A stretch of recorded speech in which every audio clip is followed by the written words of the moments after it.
Hey, what's up guys? Bienvenue au Samcraft. Aujourd'hui, analyse et critique de Star Wars The Last Jedi.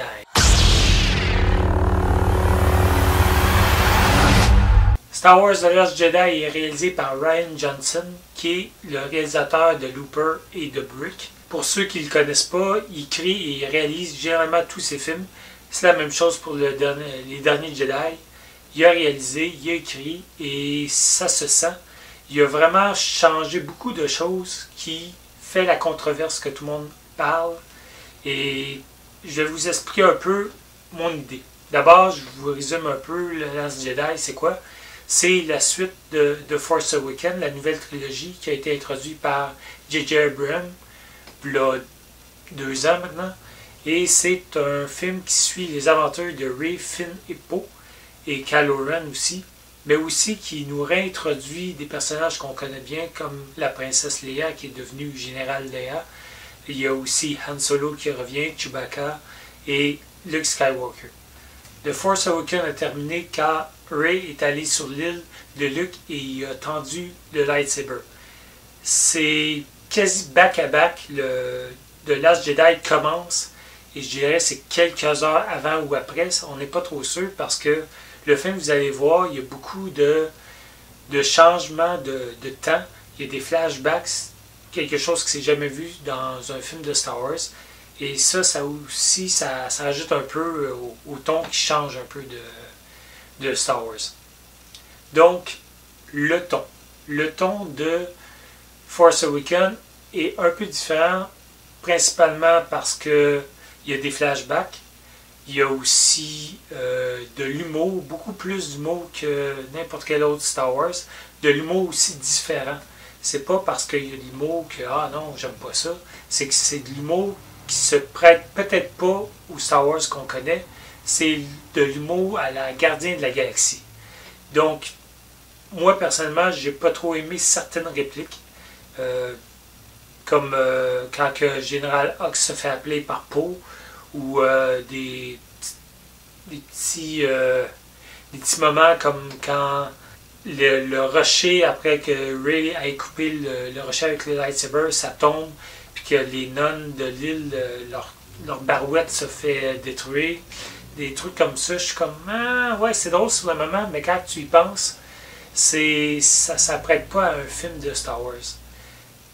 Je veux d'abord m'expliquer, oui, l'humour, on peut rajouter de l'humour dans Star Wars, on peut changer le ton, on peut rajouter des flashbacks, on peut modifier et améliorer Star Wars d'une certaine manière, mais pour moi, qu'est-ce qui fait vraiment différent de Star Wars, c'est que quand tu crées une suite à un film qui a été introduit avec un certain ton, tu te dois de garder toujours le même ton.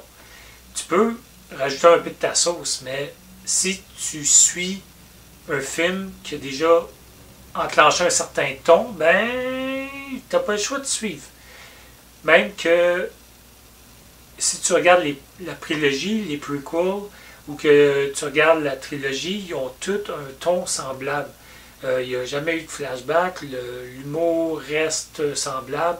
Oui, les prequels ont leurs problèmes, mais ça reste quand même sensiblement Star Wars. Celui-là est vraiment, vraiment différent et ça me dérange pour ça. Si, encore une fois, si tu as une nouvelle trilogie, qu'il y a un réalisateur qui est venu avant toi et il a fait un film d'un certain ton, tu te dois de garder le même ton.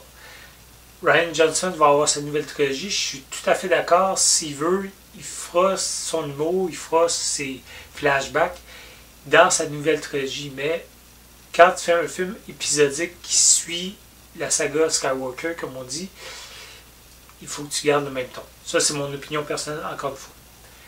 Autre chose aussi qui est différente, c'est la force. On introduit des nouvelles choses dans la force et c'est intéressant, sauf que par moment, tu fais « Ok, on peut faire ça, intéressant, c'est intéressant, sauf que comme dans The Force Awakens, quand Poe tire au début sur Kylo Ren, puis Kylo Ren, il arrête le laser en plein milieu, puis que même il fait autre chose, puis le laser il reste en place. J'étais comme, wow, ok, Kylo Ren, il master quelque chose que Luke masterait pas avant, Anakin ne le faisait sûrement pas, parce que veut pas Darth Vader, lui, il arrêtait le blaster, les lasers de Han Solo dans Empire Strike Back avec sa main. Tu te dis, bon, sa main, c'est comme du métal à cause qu'il est en partie robot, donc il peut peut-être arrêter, pas se faire mal. C'est pas vraiment la force, c'est peut-être il dirige le blaster sur sa main à cause qu'il sait que c'est invulnérable. Juste bon, on va laisser ça comme ça. Mais quand que j'ai vu dans The Force Awakens ça, j'ai fait oh, ok, là il introduit quelque chose de nouveau. Ça c'est intéressant, j'ai pas chialé là-dessus. J'ai fait ok, Kylo Ren est vraiment un niveau différent. Peut-être que c'est avec l'enseignement de Snoke qui a développé cette habilité-là. Dans The Last Jedi, qu'est-ce qu'on introduit? On introduit deux choses. On introduit la projection de la force à distance, je veux dire à des années-lumière. La force peut te matérialiser en quelque part et donner une illusion de toi-même. Ça, ok, ça marche, je veux dire, ça connecte les personnes. C'est comme un autre niveau de télépathie, mais visuellement on les voit, tout le monde les voit, j'avais aucun problème avec ça, sauf à la fin, je vous en reparle plus tard. L'autre moment, c'est bien sûr le moment que tout le monde, ou la plupart des gens vont chialer un peu, c'est le moment de Léa, quand son vaisseau explose et se fait aspirer dans l'espace avec le reste des généraux. Elle ne meurt pas, elle se crée comme une bulle de force. Et quand elle reprend conscience, on suppose qu'elle reprend conscience, elle se tire et rejoint le vaisseau à la Mary Poppins. Ça, c'est des commentaires que j'ai vus sur Internet. Et ouais, c'est en effet, tu fais premièrement, what the fuck, c'est quoi ça? C'est Léa, je sais qu'elle est force sensitive. Peut-être que dans les 30 ans, depuis qu'on l'a vu dans Retour du Jedi, on savait qu'elle avait une capacité. You have that power too. In time, you'll learn to use it as I have. The Force is strong in my family. My father has it. I have it. And my sister has it.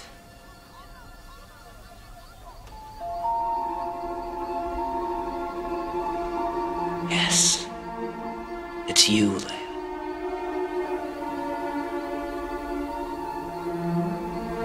I know. Somehow,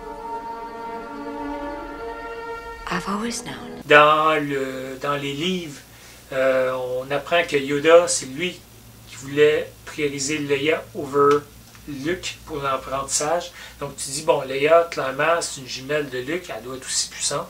Mais il n'y a rien qui nous dit qu'elle a appris dans ces 30 ans-là quelque chose pour se sauver. Je dis pas que ça se peut pas. Je dis juste que c'est bizarre qu'elle nous ait jamais, que le réalisateur nous ait pas donné l'impression que oui, ça c'est possible. Bon, ça fait une surprise, mais c'est pas une surprise que tout le monde apprécie. Moi, j'ai été over it. J'ai fait ok, pourquoi pas, c'est correct. C'est juste, c'est un peu mal exécuté, je dirais, la séquence. Je pense que si elle aurait été elle aurait poussé et été aspirée dans l'espace et elle serait retenue avec la force, puis elle serait revenue au même instant. Là, j'aurais fait ok, ça c'est comme un instinct qui embarque, puis elle fait sa force, c'est cool.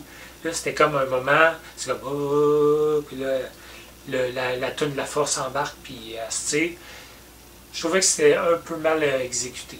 Aussi, parce que tous les gens, Poe, Finn, puis le personnage qui est joué par la fille de Carrie Fisher, je ne me rappelle pas de son nom, quand qui la voit revenir, ils font pas comme ok, elle utilise la force, malade.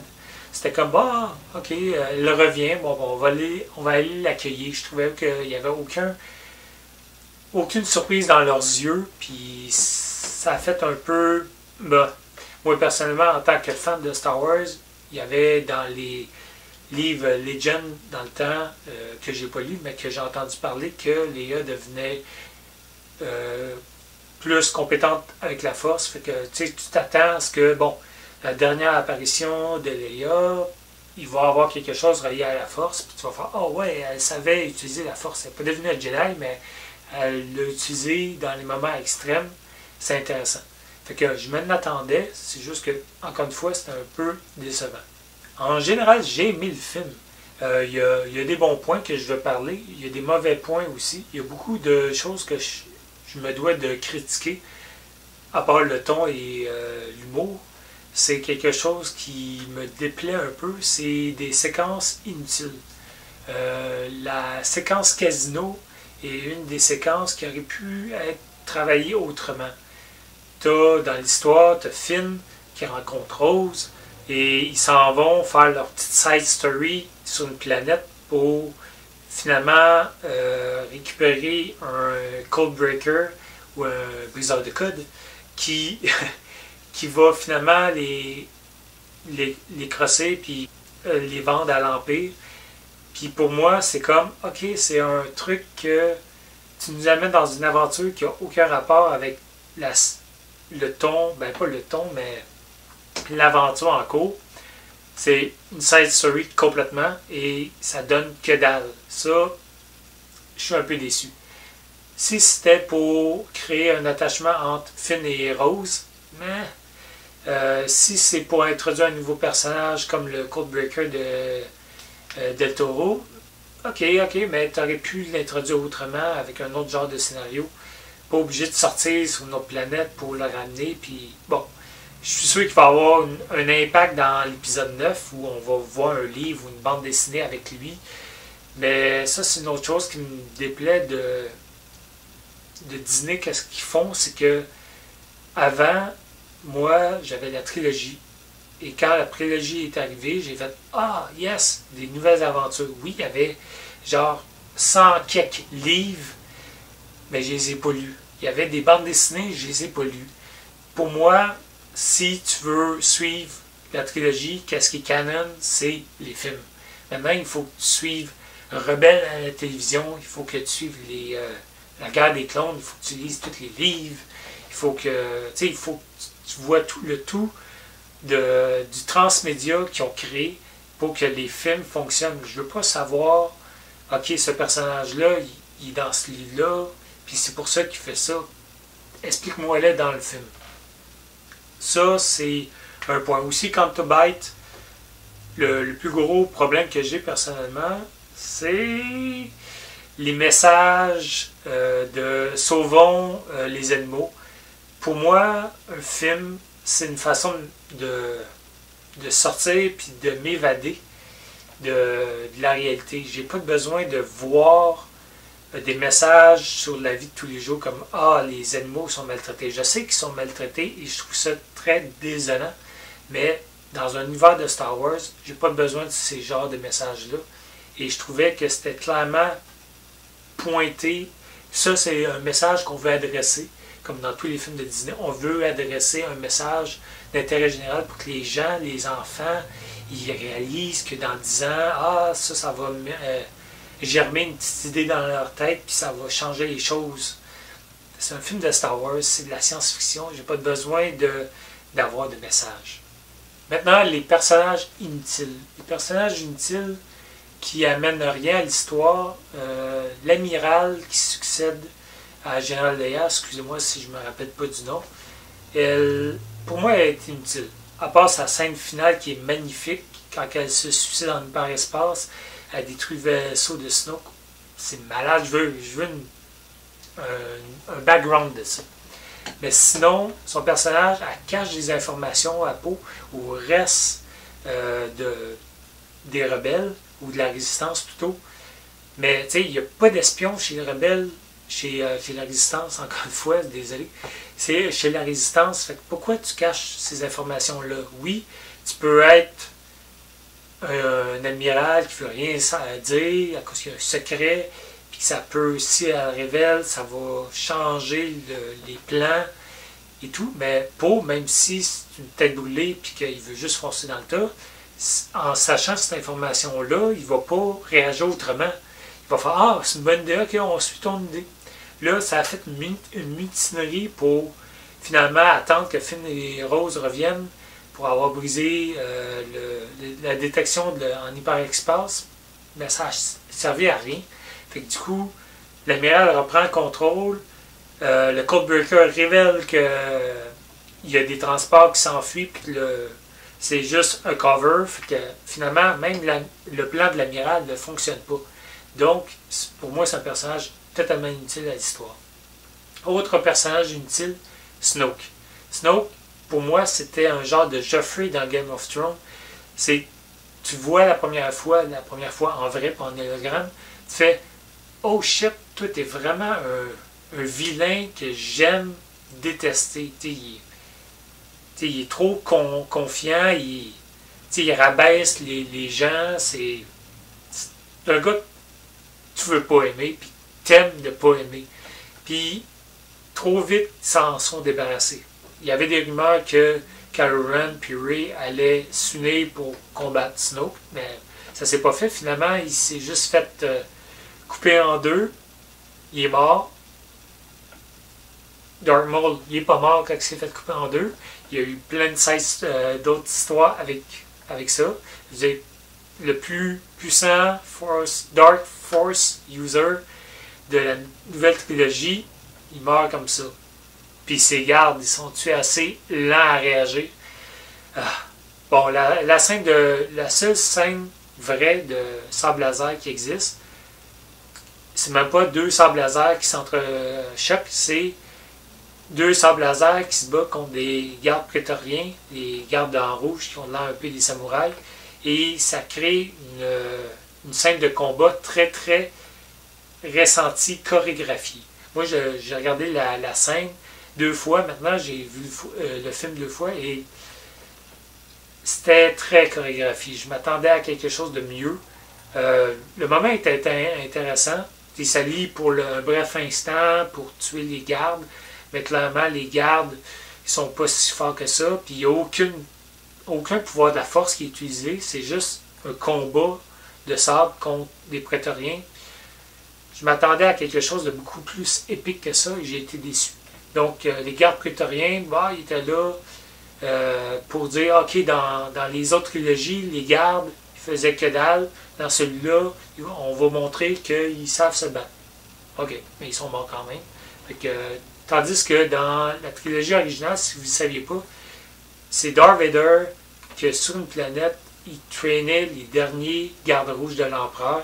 Puis s'il réussissait à survivre à Darth Vader, il était éligible pour devenir garde de l'empereur. Ça, c'était badass comme histoire, mais on ne l'a jamais vu. Fait qu'encore une fois, c'est de quoi qui est dans les livres ou dans les BD. Peut-être qu'on va voir une histoire sur des prétoriens, mais pour l'instant, c'était des side characters. Autre personnage que je trouve qui est vraiment, mais vraiment inutile, Phasma. Phasma, elle a un design cool. C'est la nouvelle Boba Fett de la nouvelle trilogie parce qu'elle meurt. Ben, elle meurt. On ne sait pas encore, mais on s'entend que si elle tombe dans un trou en feu et qu'il y a une explosion au même moment, elle n'est pas Force User, puis son casque est ouvert, c'est pas fireproof, là. Elle va brûler au pays de la face ou de partout. Peut-être qu'elle va revenir, mais moi, je crois qu'elle est morte. Et clairement, dans le premier de Force Awakens, était sous-utilisé. Et dans celui-là, c'était comme, on va la ramener pour que Finn ait un moment de gloire qui se batte avec, qui réussit à la battre. Et dans les livres, qu'est-ce que j'ai su, c'est que le livre Phasma, ça dit que Phasma, c'est la meilleure dans tout l'univers en close combat. Dans la galaxie. Du coup, le combat avec Finn, pas trop égal. Oui, elle l'a fait tomber du premier coup, mais c'est le petit moment Back to the Future qu'elle surveille, puis là, t'as genre la DeLorean qui se lève derrière, puis hey, Phasma, puis pouf! Non. Donc, Phasma, un autre personnage totalement inutile juste pour vendre des toys. Parlant de vendre des toys, les porgs ne m'ont pas dérangé. Je veux dire, c'est des petits personnages comiques. C'était pas des Ewoks, donc qui n'ont pas fait gagner la guerre ou quoi que ce soit. C'était juste des personnages comiques. Une scène inutile avec eux autres, c'est quand Chewie va pour en manger un, puis là, il y a le petit moment que le porc le regarde avec ses petits yeux tristes, puis ne mange pas genre mon cousin, ou mon frère, ou mon mari, je sais pas, en tout cas. Puis là, Chewie, finalement, ben, il fait il piche pas, mais tu pressens qu'il l'a pas mangé. Mais il l'a quand même cuit, il en a même cuit un autre qui est sa broche. Du coup, c'est un tueur de porc. Une autre chose qui m'a dérangé, c'est dans The Force Awakens, J.J. Abrams a introduit certaines choses. Et on dirait que même si J.J. Abrams était producteur sur The Last Jedi, Rian Johnson a comme ignoré les choses qu'il avait préparées pour lui. Je vous donne un exemple. Snoke, il dit « Viens, je vais terminer ta formation à Kylo Ren. » Dans The Last Jedi, ben, on sent pas qu'il vient terminer sa formation. Fait que c'est Snoke était comme le gros baddie qu'il n'y a pas eu de moment, on en a déjà parlé. Ça, c'est une des choses. Une autre chose, c'est Rey. Les parents, tu t'attends à ce que les parents de Rey soient une importance, finalement non. Ben c'est correct. Je suis tout à fait d'accord que Rey, ses parents soient des nobody. Après tout, Luke, ses parents, avant qu'on le sache, étaient des nobody. Il a été élevé par son oncle et sa tante. La plupart des Jedi n'ont jamais eu des parents que mes ancêtres étaient aussi Jedi ou Force User. La force est grande dans ma famille et tout. C'était pas grave. C'est juste que J.J. Abrams a créé une scène où on voit la petite Rey se faire tirer par son nouveau propriétaire, abandonné sur Jakku quand que le vaisseau de ses parents s'enfuit ou quitte la planète. Ça, cette scène-là, tu te dis, ok, ils l'ont shooté pour une raison. Si ses parents, c'est des nobody, bah, fait juste nous dire, ils t'ont abandonné, blablabla, comme dans The Last Jedi, comment ils l'ont dit. Là, ils nous ont créé une scène dans un film précédent, tu t'attends à quelque chose.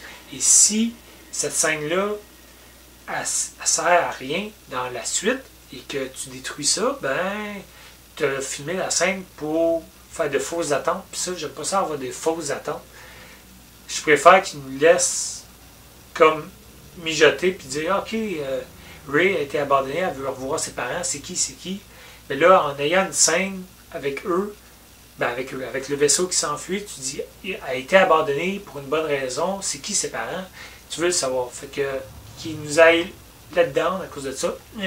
Toujours la possibilité que Kylo Ren aille menti à Rey, mais en écoutant une deuxième fois, Kylo Ren demande, tu sais qu'est-ce qui est arrivé à tes parents, tu sais c'est qui tes parents, puis Rey dit, oui, c'était des Soulons, c'était, puis là Kylo Ren en rajoute, mais c'est Rey qui dit les premières phrases, qui dit, c'est quoi, elle l'a vu, donc du coup, elle l'a toujours su. Fait que c'est pas vraiment un mensonge de Kylo Ren. Peut-être que Kylo Ren emphase sur qu'est-ce que Rey pense dans le côté négatif pour qu'il y croit vraiment. Mais je pense pas qu'on va découvrir une autre raison que Rey, ses parents, finalement, c'est Obi-Wan Kenobi ou est descendante de quelqu'un d'autre. C'est pas bien grave. C'est juste que quand tu introduis quelque chose dans un film précédent, tu t'attends à quelque chose d'autre. Un autre moment super intéressant, c'est à la fin de Force Awakens, quand Rey arrive, trouve Luke, il tend son ancien sabre laser qu'il a perdu dans Empire Strikes Back, qu'on sait encore pas pourquoi a retrouvé le sabre laser de Luke. Je veux dire, la Force l'a guidé à retrouver le sabre laser pour qu'elle se fasse enseigner par Luke. C'est peut-être ça l'explication. Mais le film termine sur un cliffhanger qui est ça. C'est attends, Luke regarde avec, je dirais, de la tristesse et ça coupe. Fait que là, t'es 2 ans à te demander, ok, qu'est-ce qui va arriver next? Genre, vas-tu dire comment tu m'as retrouvé? Rey. ou ah, enfin, tu m'as retrouvé, ou il est temps que je m'enrôle avec vous, je suis prêt à revenir, ou des trucs comme ça. Non, la première chose que tu vois, c'est que Luke, il regarde le sable laser, il le pitch derrière son dos. Et moi, c'est sûr, j'ai gloussé comme tous les gens dans le cinéma, mais ça, c'est un autre petit ton humoristique que j'ai fait. Je pense pas que ça aurait pu être de même. Ça aurait eu autant d'impact qu'il regardait, il laisse tomber, il s'en va. Donc, le pitcher derrière son épaule, je trouve que c'est comme, je m'en fous de tout ce que JJ a fait dans le film d'avant, on s'en fout. C'est comme toutes vos théories, c'est c'est comme une autre claque pour moi en tant que fan, j'aime pas ça. C'est correct aussi si les gens ils aiment ça, puis qu'ils disent ah, ils innovent, mais pas moi. Encore une fois, c'est une critique que je fais sur mes goûts personnels. Ça peut être bien différent pour vous. Maintenant, on va parler des bons points. Les bons points du film, à cause que oui, j'ai beaucoup critiqué, mais ça reste un film de Star Wars. C'est pas pour rien que la première écoute, je l'ai pas trop aimé. Je l'ai apprécié à cause que c'est un film de Star Wars, mais avec beaucoup de critiques. La deuxième fois, c'était beaucoup moins pire. Mais j'ai toujours les mêmes critiques que j'avais, mais je comprends un peu mieux certaines visions. Mais quand ça prend deux fois pour écouter un film pour mieux l'apprécier, déjà là, je trouve qu'il y a un défaut. Mais bon, on parlait des bons points. Les bons points du film, c'est que en tant que film de Star Wars, tu vois à quel point qu'est-ce que Disney ou Lucasfilm prévoit faire dans le futur, le ton qu'ils veulent emprunter, le genre d'histoire, c'est super intéressant.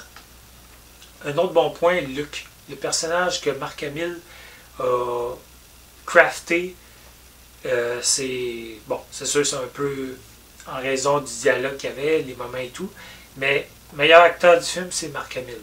Le meilleur personnage, c'est Luke. Il est profond et tout, et le bon moment aussi, la popette Yoda qui est revenue.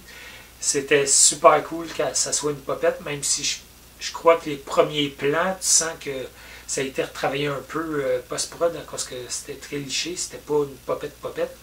Mais dans les autres plans, quand il est proche, quand il se revire, tu sens que c'est une motion de popette, puis ça, je l'apprécie beaucoup. Une autre bonne chose, c'est que sur Canto Bight, oui, c'est Planète Casino, c'est un side story un peu inutile, mais ça prenait une cantina. Dans chaque movie, dans chaque film, il y a une cantina scene, et ça, c'était la scène cantina pour ce film-là. C'est beaucoup de masques et pas beaucoup de 3D, je crois. Je pense que c'était juste des masques, même les droïdes. L'acteur qui fait C3PO a entraîné les gens à être des androïdes qui servaient les drinks. Tous les personnages, les gens de petite taille, tous ces gens-là, ils portaient des masques. C'est vraiment génial. Moi, en tant que sculpteur et modeleur, je voyais tous les détails. Bon, il y en avait que c'était clairement des visages avec un visage stiff, genre. Ça, lui, il est en plein milieu de l'écran, je peux pas le rater, puis je fais comme, ils ont même pas pris la peine de faire au moins gesticuler un peu. Tu sais, au moins Chewbacca, lui, il bouge un peu.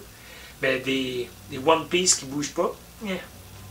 Mais sinon, super belle réalisation. Autre bonne chose, le visuel. Le visuel est super beau. Si je donne de quoi à Rian Johnson, c'est que c'est plan, c'est coloré, c'est beau. Les gens avaient peur que The Last Jedi, les derniers Jedi, le film, soit un rehash, donc beaucoup de réutilisation des films précédents, dont l'Empire contre-attaque.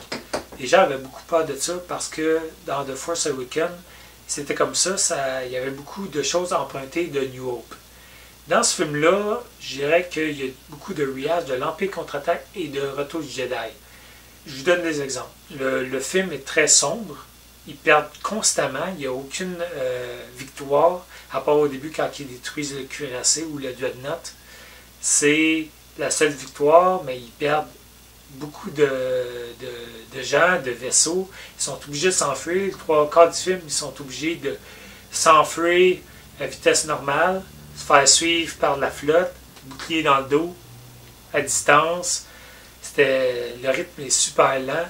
Et à la fin, quand que Rey les secours, il s'enfuit avec eux, ben il reste quoi? Il reste 9 personnes. 9 personnes, quand que, il y a des gens sur la bordure extérieure qui sont supposés venir les aider, qui entendent le code de Leia, puis ils se pointent même pas quand c'est le code de Leia. C'est pas le code de n'importe qui, c'est le code de Leia, puis ils se pointent pas.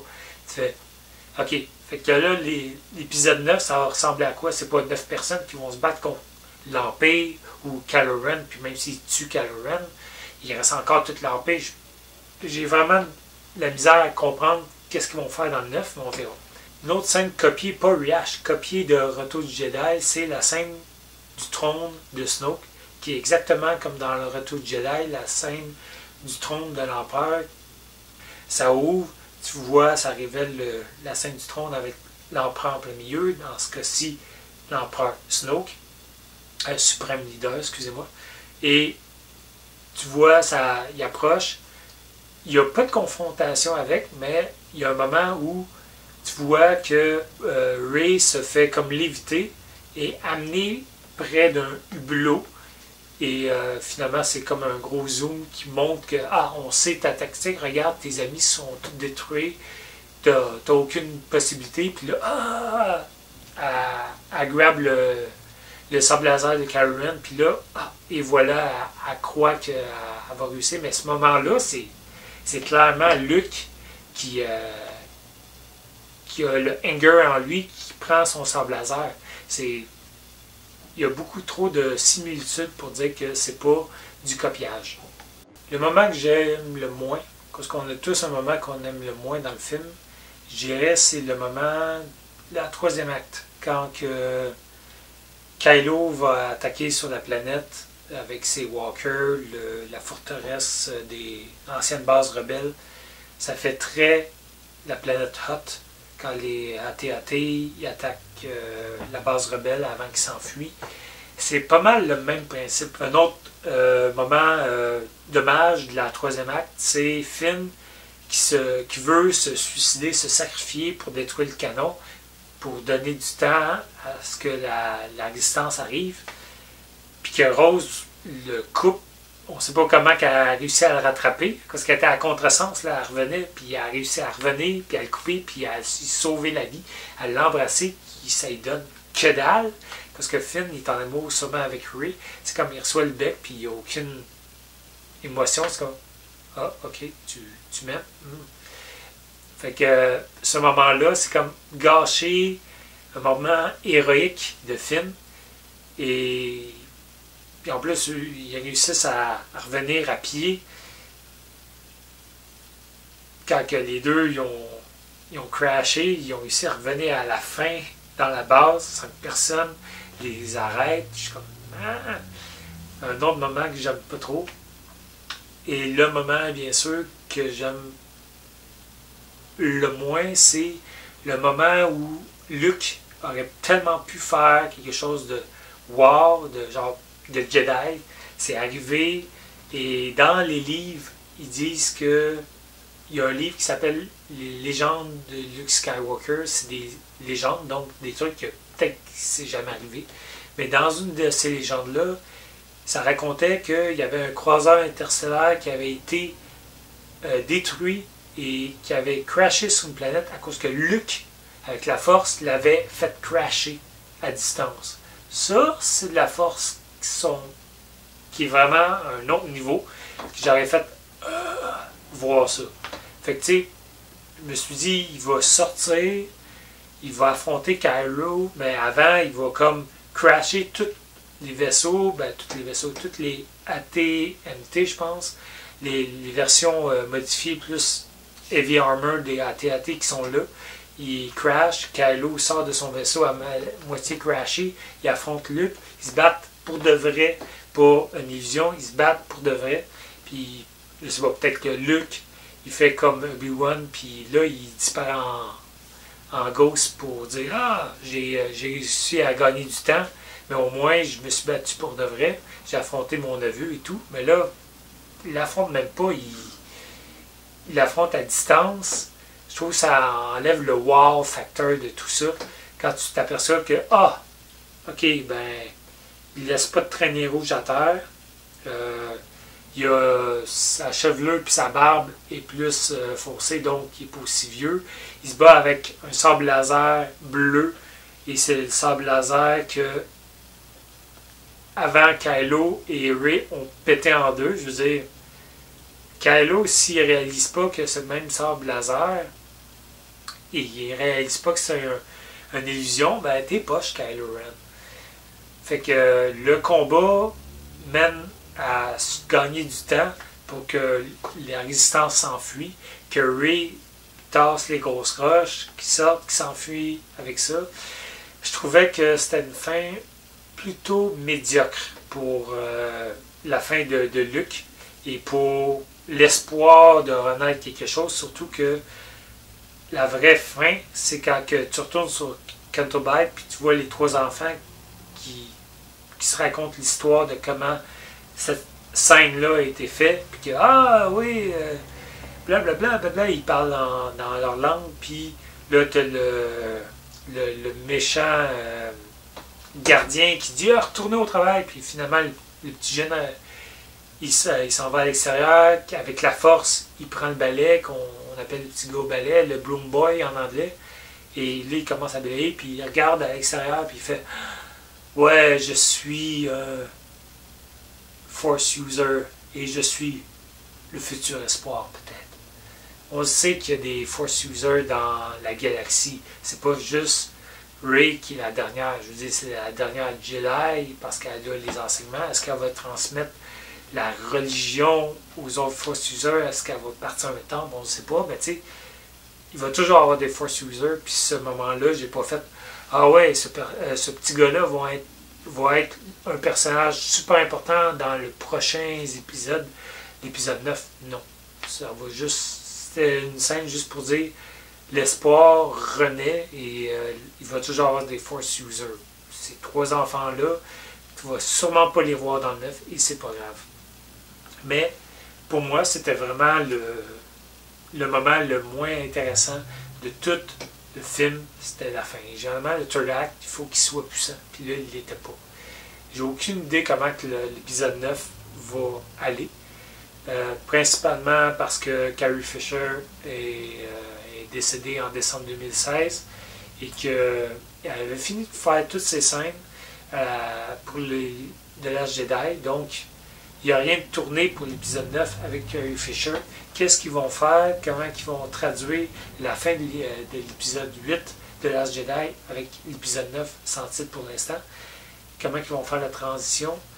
Lucasfilm ont dit qu'ils vont pas utiliser le 3D pour reproduire Carrie Fisher, pour lui donner une fin honorable. On ne sait pas comment que la fin honorable va être. Est-ce que ça va être dans le scrolling au début, le crawling au début? Ils vont dire 5 ans se sont écoulés après la mort de Leia Organa, la résistance est sur le point de s'éteindre, blablabla.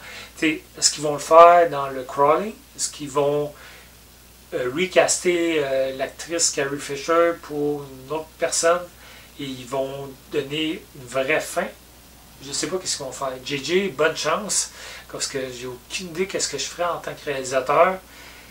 Qu'est-ce qu'on écrirait? Comment que on peut donner, honorer Carrie Fisher et surtout le personnage de la princesse Leia sans l'actrice?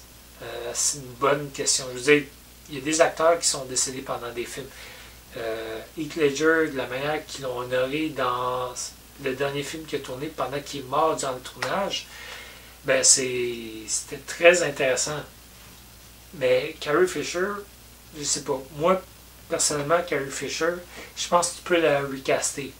Même si, attendez, Carrie Fisher va toujours être associée à Princesse Leia. Et c'est pourquoi que sûrement est revenue, puis qu'ils ont donné des millions pour le faire. Parce que tu peux pas dire, bon, ben, j'arrête d'être la Princesse Leia, refaites le casting, je m'en fous. Non, tout le monde est revenu. Han Solo est revenu, ben, Harrison Ford est revenu, Mark Hamill est revenu, Leia est revenu, et Leia était supposée d'avoir un grand impact dans l'épisode 9, mais là, elle est morte. Qu'est-ce qu'ils vont faire?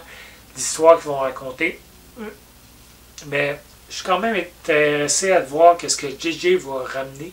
Parce que maintenant que JJ a le pouvoir de terminer la série, il peut soit déconstruire qu'est-ce que Ryan a fait, donc le backstabber comme Ryan a un peu backstabé son film, ou soit qu'il va donner un bon ton et ramener le ton de Star Wars, fermer l'arc, à cause qu'on sait que l'épisode 9 est supposément la fin de la saga, qu'on la connaît. Ensuite, s'ils veulent faire d'autres choses, ils vont faire autre chose, mais il n'y aura pas d'épisode 10, 11, 12, je crois.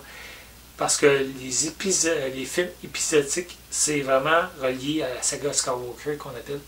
Et je crois que c'est une bonne chose. Parce que si on veut raconter d'autres histoires, il faut arrêter de raconter l'histoire reliée à des personnages qu'on connaît à la saga Skywalker, soit Luke, soit Leia, soit les enfants, soit les grands-parents. Arrêtons de se focusser sur ça. Yoda, Obi-Wan, tu as d'autres choses que tu peux raconter de Star Wars. Il y a des galaxies super vastes, il y a des systèmes solaires que tu n'as pas vus, des personnages super intéressants que tu peux développer. Faites autre chose. Même si je sais que Rey, Poe et Finn, ils ont des histoires qu'ils vont pouvoir raconter sur le streaming service de Disney. Il va y avoir une télésérie que peut-être ça va être The Old Republic, on ne sait pas. Ils peuvent faire des films, des stand-alone avec eux autres, ils peuvent faire plein de trucs.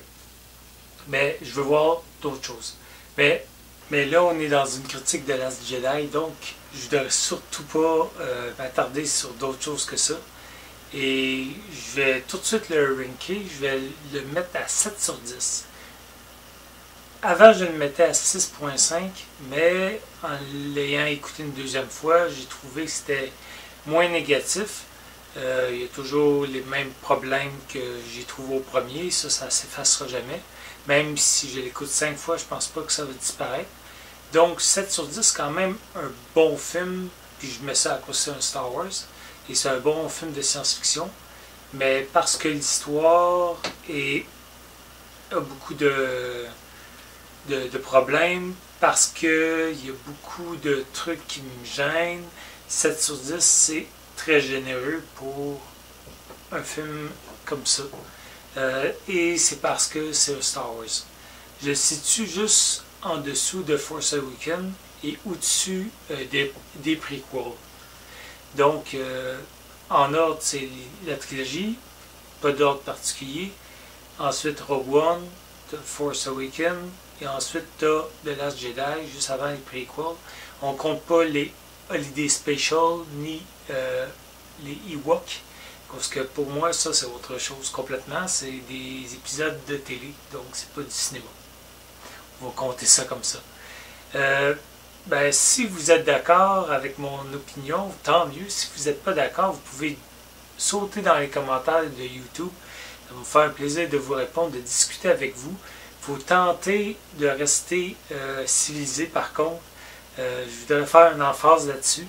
Si vous rentrez des commentaires, si vous avez quelque chose à dire, tentez d'être poli et de respecter les autres. C'est pas tout le monde qui a notre opinion dans la vie.